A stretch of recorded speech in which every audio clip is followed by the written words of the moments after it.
Olá! Estamos juntos aqui na Web TV SDV da comunidade Sementes do Verbo. Nós somos Tatiana e Ronaldo de Mello. Estamos aqui diretamente do Rio de Janeiro, trazendo para vocês a cada semana uma sementinha da Teologia do Corpo de São João Paulo II. É o Seed by Seed. Um pouquinho de Teologia do Corpo a cada semana. Nós estamos no segundo ciclo de catequeses, então nós já passamos o primeiro ciclo, fala sobre o princípio, o homem antes do pecado. Depois, segundo ciclo, a redenção do coração, o homem atingido, ferido, machucado por causa dos pecados, mas também redimido por Cristo. E é justamente sobre essa redenção do coração, ou seja, uma redenção profunda, não só dos comportamentos, mas das nossas intenções, do nosso jeito de ser, dos nossos valores, essa redenção integral, completa, que Jesus veio fazer através do seu sacrifício de amor na cruz. Essa é a ótica que nós temos nesse segundo ciclo. Jesus, no Sermão da Montanha, vem nos falar especificamente no que toca a nossa questão sexual, a nossa sexualidade, quando ele comenta sobre o mandamento não cometerás adultério. Na catequese de hoje, a gente quer trazer para vocês os valores evangélicos, ou seja, que valores Jesus quer trazer com essa boa nova, com essa novidade, quando ele nos diz, olha, isso é o que foi dito aos antigos. Eu, porém, vos digo, e aí Jesus vem ampliar, dar um sentido muito maior e mais abrangente para um mandamento que todo mundo dava um jeitinho. A gente acha que só existe o jeitinho brasileiro, não, existe jeitinho humano, do ser humano, do povo de Deus, sempre querer reduzir para o mínimo possível para dizer, não, olha, eu estou dentro da lei, eu estou cumprindo. Mas no fundo, lá no coração, está longe de Deus. Não poderia estar mais longe da verdadeira vontade de Deus para o amor humano. É curioso, chega a ser engraçado quando a gente encerrou um encontro para trás falando da ciência, que é a inteligência humana, o conhecimento que a gente consegue através da razão, né? Então aqui entraria uma série de questões ligadas à capacidade que nós, seres humanos, temos de conhecer as coisas. E Jesus não apela necessariamente para essa racionalidade, porque ele sabe que essa racionalidade fazia com que fosse feito exatamente isso que a Tatiana acabou de fazer, falar, testemunhar, essa mudança inteligente, mas percebam que não é uma inteligência para o bem, mas é uma inteligência com um certo interesse de mudar as leis para que aquilo que eu efetivamente quero fazer, no caso, os antigos queriam, pudesse ser, não, olha, não pode dizer que eu estou fora da lei. Eu sou legalmente, né, uma pessoa que está cumprindo os preceitos. Mas só que esses preceitos foram feitos por mim mesmo. Então, perceba essa grande diferença. E Jesus, quando ele vem e quer tocar no coração humano, ele sabe que é a partir desse tocar no coração humano que vai mudar a nossa atitude. A gente vai efetivamente entender o valor que aquilo tem.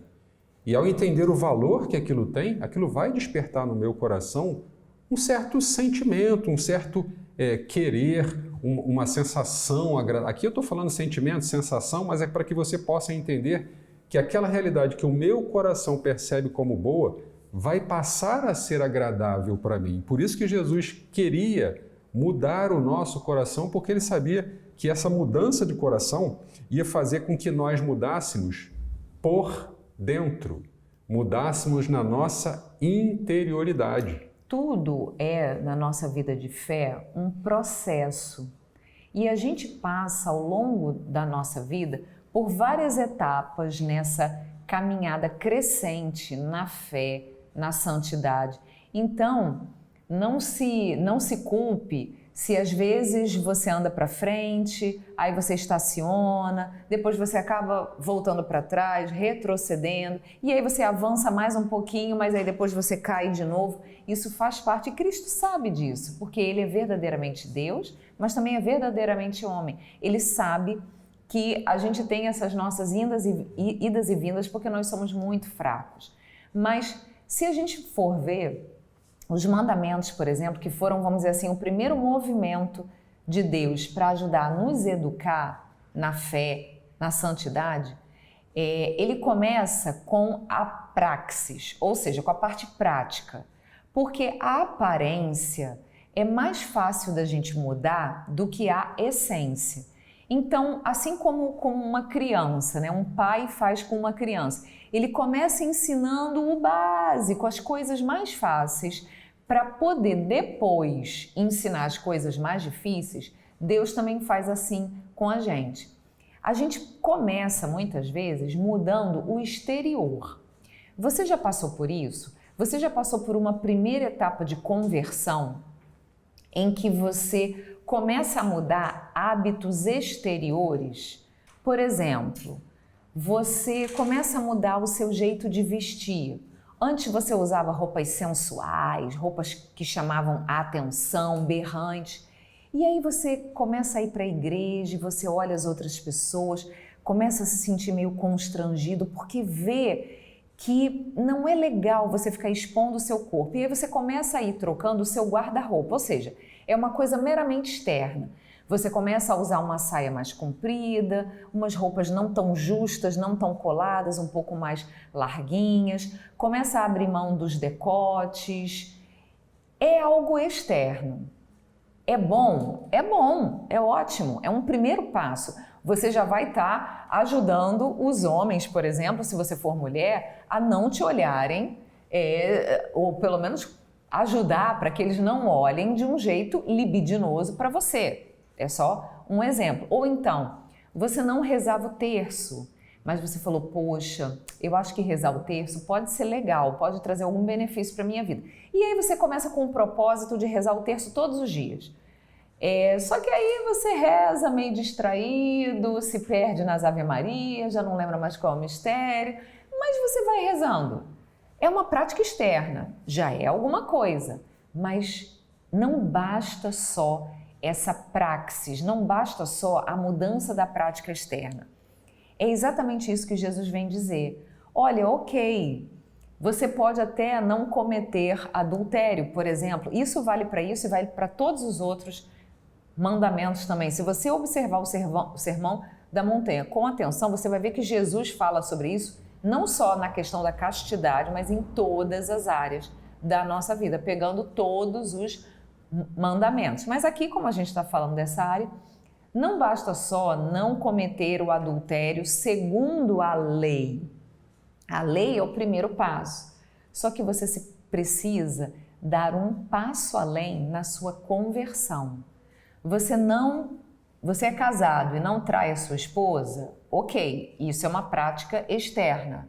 Ninguém vai ver você agarrando uma outra mulher que não seja a sua esposa, ok. Mas não basta só isso.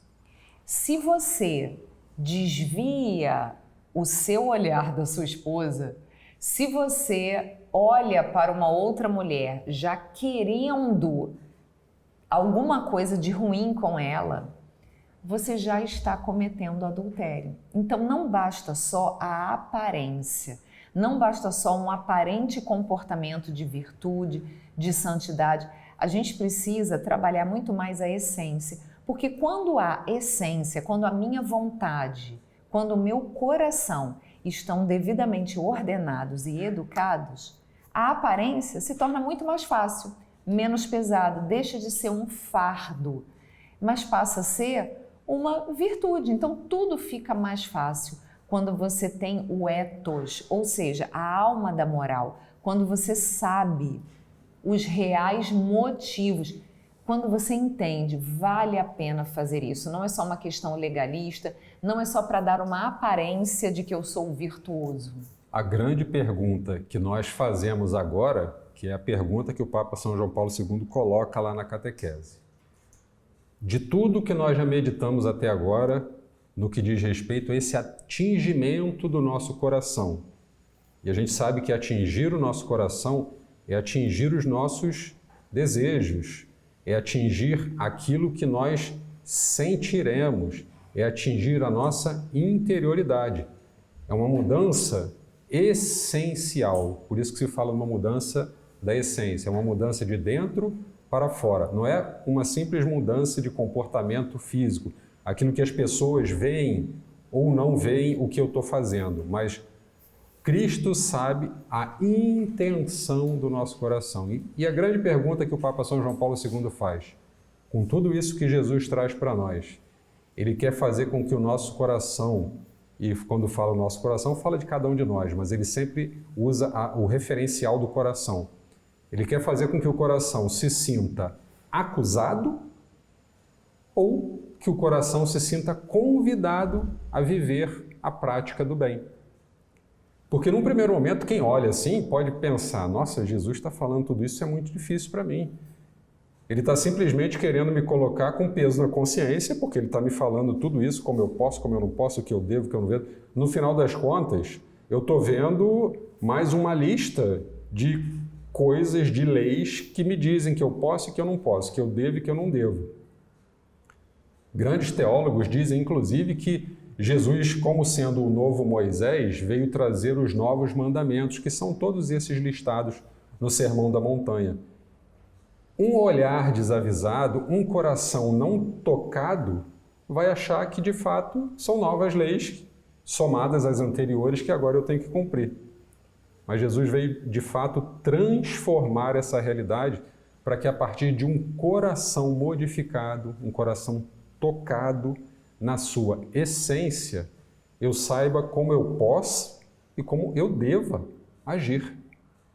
Porque a partir desse coração modificado, transformado, eu saberei os meus limites, de como poder agir, e saberei também como eu devo agir naqueles momentos de dificuldades, naqueles momentos em que o meu olhar se desviou, naqueles momentos em que o meu coração se deixou levar por um sentimento que não é aquele sentimento, por exemplo, em relação à minha esposa, da esposa em relação ao seu marido. Então a gente percebe que esse coração mudado, transformado, que é o grande objetivo de Jesus, é o grande objetivo desse segundo ciclo. A gente chegou aqui no cerne desse segundo ciclo das catequeses do Papa São João Paulo II. Essa mudança na essência do nosso coração, para que nós mudemos enquanto homens, e homem aqui no sentido genérico de humanidade, mudemos no nosso interior para que sejamos pessoas novas, de dentro para fora. E aí a gente chega naquele meio termo, no equilíbrio da vivência da verdadeira virtude e da santidade, sem encair nos dois extremos, como São João Paulo II fala aqui. De um lado, ele usa um termo que é a severidade puritana, ou seja, é aquele que se acha o juiz e o acusador de todos. Só eu sou o santo, todos os outros são pecadores, porque eles não vivem a lei do mesmo jeito que eu vivo. E aí você se acha, acaba encaindo na soberba, porque você se acha superior aos demais. E nem no oposto, que é o que ele chama do permissivismo contemporâneo. Tudo pode, tudo é relativo, não, depende, não, eu sou livre, então eu posso fazer o que eu quiser. Como é que a gente pode chegar na essência da virtude, do verdadeiro amor que Jesus quer trazer? O próprio nome, virtude, né, é aquilo que está no meio, né, aquilo que vai fazer com que haja o meio no sentido não de quente ou frio, eu vou ficar no meio, não. Meio no sentido de equilíbrio. Pense numa balança. Você equilibra aquilo que você pode com aquilo que você deve fazer. Você equilibra e você sabe quando a balança está pendendo para um lado, o que você precisa fazer para equilibrar a sua vida, para que você não seja nem o permissivista, aquele que pode tudo, isso aí não serve para nada, isso é bobagem, tudo isso que você está falando, ou então você entra naquele extremismo de tudo Não pode, tudo é proibido, tudo me leva a pecar. Que é a heresia do maniqueísmo, que João Paulo II comenta nesse trecho, que é que tudo que é do mundo material, tudo que é relativo ao corpo, às coisas criadas, à matéria, é ruim, é pecaminoso, me faz mal. De todas essas coisas eu devo me afastar, porque tudo isso me leva ao pecado e tudo isso me afasta de Deus. Ou seja, eu só posso ser santo se eu adaptar a minha vida para viver 100% só para as coisas espirituais. Não existe caminho mais errado e nem menos cristão do que isso. Ora, se Jesus se fez carne, se ele teve um corpo como a gente, comeu, bebeu, chorou, se alegrou, é porque a humanidade é boa, é santa. Deus criou e viu que tudo que ele tinha feito era muito bom. A matéria, o corpo, as coisas criadas, o mundo criado não são maus. Ao contrário, Deus nos fez assim para que nós nos aproximássemos dele e não para que nos afastássemos. Então, nada de cairmos no maniqueísmo que a igreja já vem combatendo já há muito tempo. E o maniqueísmo, inclusive, foi associado por muito tempo, a como se fosse algo vindo da própria igreja, porque era aquela coisa do puritanismo, daquele excesso, e não é nada disso, muito pelo contrário, né? Como a Tatiana acabou de falar. Inclusive, existiam algumas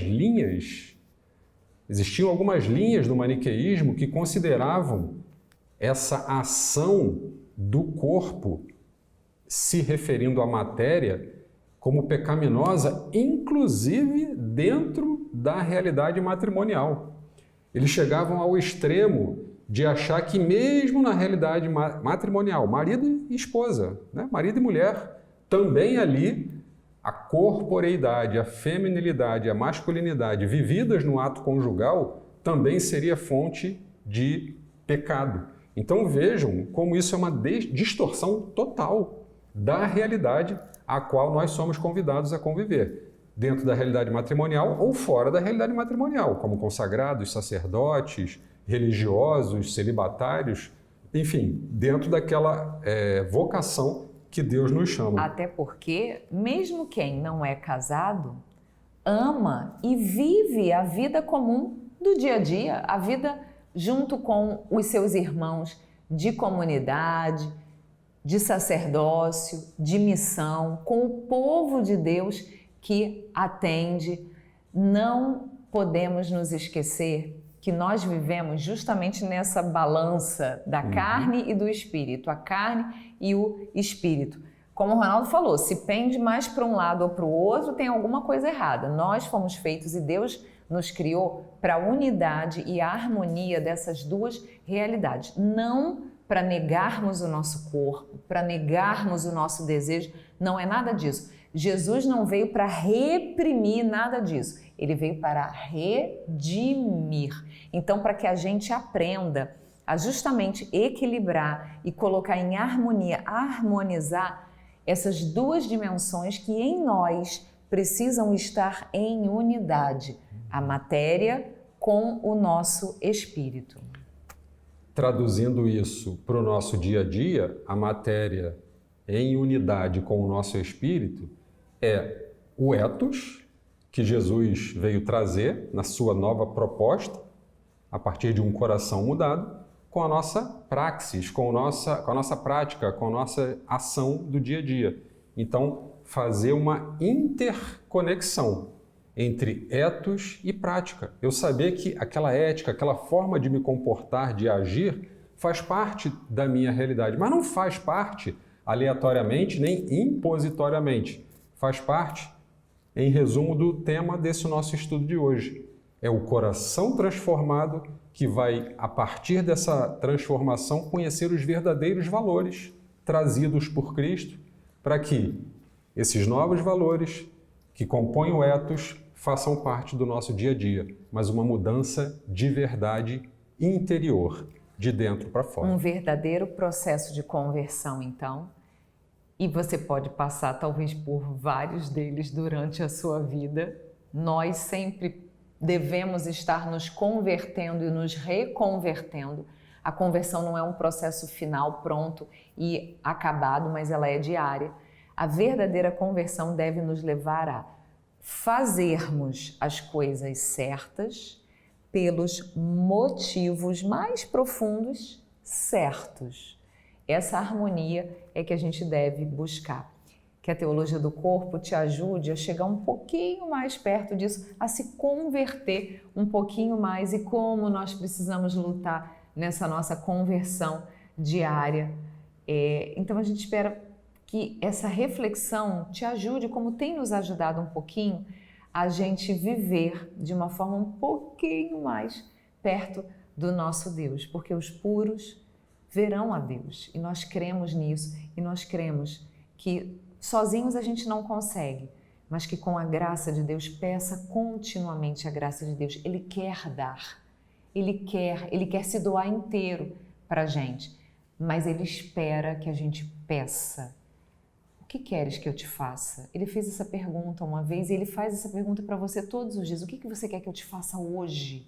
Então pede muito, insiste, porque Ele está mais do que disposto para dar. Que a gente possa crescer na santidade, nos convertermos um pouquinho mais a cada dia. Fica ligadinho então, porque através da teologia do corpo, Deus quer ir redimindo o nosso coração. Muito obrigada pela sua companhia e até a próxima.